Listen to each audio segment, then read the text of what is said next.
ঢাকার বুকে metro rail যখন চলা শুরু করল তখন মনে হয়েছিল শহরের যাতায়াত ব্যবস্থায় একটা বিপ্লব ঘটে গেল। কিন্তু জানেন কি, চালুর মাত্র ২ বছরের মাথায় এই অসাধারণ প্রকল্পটি এখন নিরাপত্তা আর আস্থার এক বিরাট সংকটে পড়েছে।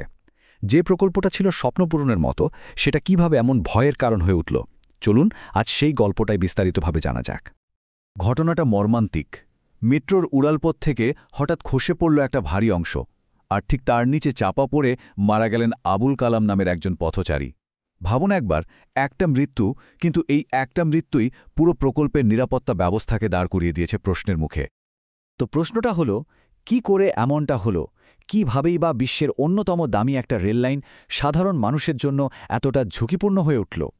আমরা এই পুরো ব্যাপারটার গভীরে যাব আর বোঝার চেষ্টা করব ঠিক কোন জায়গায় ভুলটা হয়েছিল। সবকিছুর কেন্দ্রে রয়েছে ছোট্ট কিন্তু ভীষণ গুরুত্বপূর্ণ একটা যন্ত্রাংশ, যেটা এই দুর্ঘটনার মূল কারণ, বিয়ারিং প্যাড। চলুন আগে জেনে নিই এই জিনিসটা আসলে কি আর কেনই বা এটা এতটা জরুরি। যদি একদম সহজ ভাষায় বলি, বিয়ারিং প্যাড অনেকটা আমাদের শরীরের জয়েন্টের মধ্যে থাকা কার্টিলেজের মতো কাজ করে। এটা উড়ালপথ আর পিলারের মাঝখানে থেকে ট্রেনের সব ঝাঁকুনি আর চাপ শুষে নেয়। এটা ছাড়া পুরো কাঠামোই কিন্তু অচল।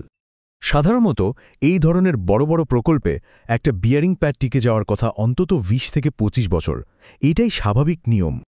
কিন্তু অবাক করা ব্যাপার হল, ঢাকা মেট্রোর ক্ষেত্রে ২ বছরও পার হয়নি, আর এর মধ্যেই এই প্যাডগুলো নষ্ট হতে শুরু করেছে।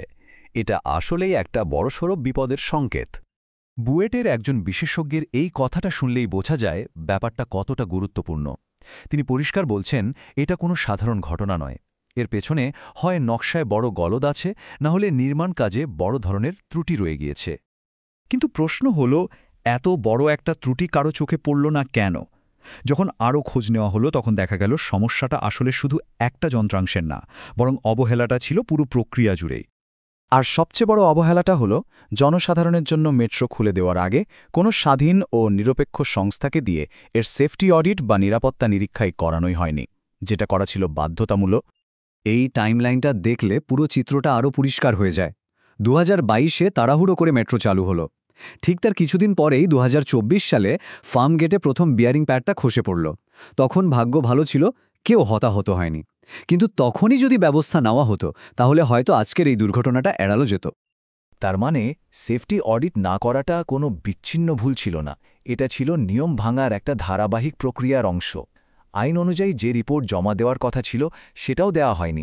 এমনকি প্রথম দুর্ঘটনার পরও মেরামতের সুপারিশগুলো ঠিকমতো মানা হয়নি। সুতরাং বোঝাই যাচ্ছে, এই যে বিয়ারিং প্যাডটা খসে পড়ল, এটা আসলে মূল রোগের একটা লক্ষণ মাত্র। আসল সমস্যাটা আরও অনেক গভীরে আর অনেক ব্যাপক। খোদ মেট্রো কর্তৃপক্ষই পুরো সিস্টেমে মোট ৪৫ ধরনের আলাদা আলাদা ত্রুটি খুঁজে পেয়েছে। হ্যাঁ, ঠিকই শুনছেন, একটা দুইটা না, ৪৫ ধরনের ত্রুটি। এই তালিকাটা দেখলেই বোঝা যায় সমস্যাটা কতটা বড়।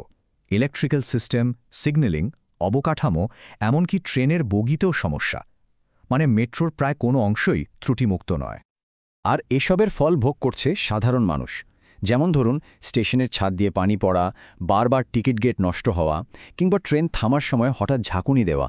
এগুলো এখন প্রায় প্রতিদিনের ঘটনা, যা থেকে পরিষ্কার বোঝা যায় কোয়ালিটি কন্ট্রোলের কী ভয়াবহ অবস্থা। এত সব জানার পর একটা প্রশ্ন কিন্তু মাথায় আসেই, যে প্রকল্পের মান নিয়ে এত প্রশ্ন, সেই প্রকল্পটা বানাতে খরচ হলো বিশ্বের অন্যতম সর্বোচ্চ। তাহলে এত টাকা গেল কোথায়? একবার ভাবুন, একদিকে ৩৩,০০০ কোটি টাকারও বেশি খরচ, আর অন্যদিকে তার বিনিময়ে আমরা কি পেলাম? নিরাপত্তা নিরীক্ষা ছাড়াই চালু হওয়া একটা প্রজেক্ট, যেখানে ৪৫-এর বেশি ত্রুটি। এই বৈসাদৃশ্যটা আসলেই অবিশ্বাস্য। আর এর ফলে তৈরি হয়েছে এক অদ্ভুত অচলাবস্থা। ঠিকাদারের যে ১.৫ বছরের মধ্যে সব ত্রুটি সারিয়ে দেওয়ার কথা ছিল, সেই সময়টাও পার হয়ে গেছে। এখন মেট্রো কর্তৃপক্ষ আর ঠিকাদার একে অপরকে দোষ দিচ্ছে, কিন্তু মেরামতের দায়িত্ব কেউই নিচ্ছে না।